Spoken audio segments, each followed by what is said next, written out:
Did you know the ancient Egyptians had a method for multiplying that was based entirely on doubling? In this episode, I'm going to show you a simple method for multiplying numbers that doesn't involve any paper and pencil or even calculators. In fact, I think most people will be able to do this method or use this strategy in their head faster than they can on a calculator.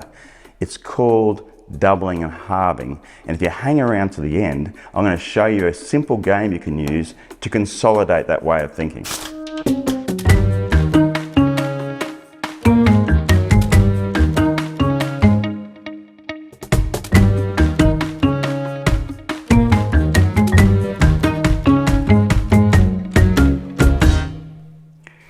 In another episode, I introduced you to a simple strategy for learning your multiplication facts involving 5.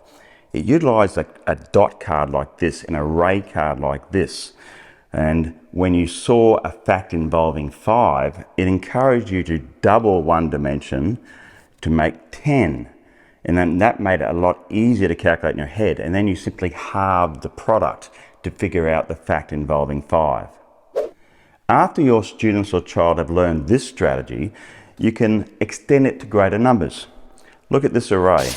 I have 5 rows of 16 squares.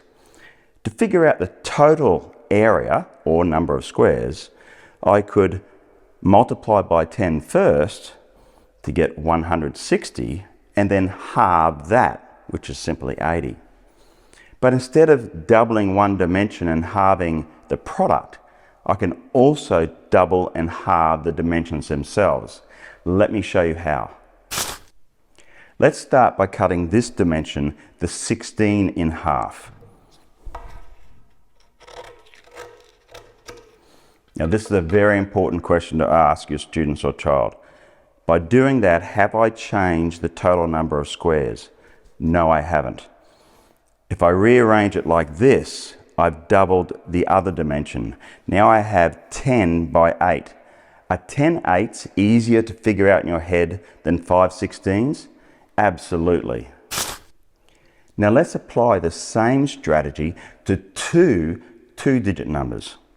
Here we have an array of squares that is 12 by 35. Now 12 by 35 is very difficult to do in your head mentally. So let's halve one of the dimensions. I'm going to halve the 12.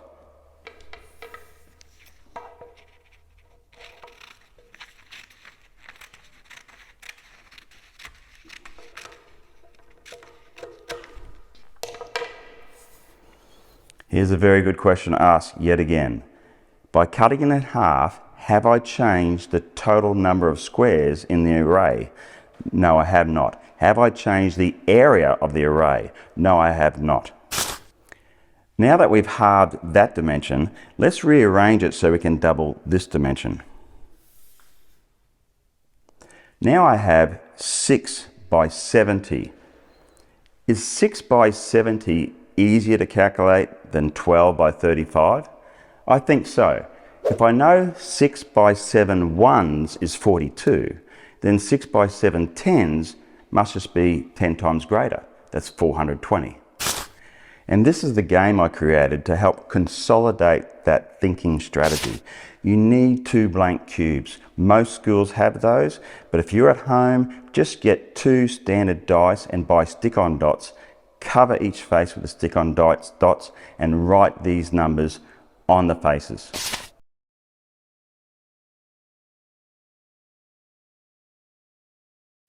Now have your students or child roll the 2 cubes.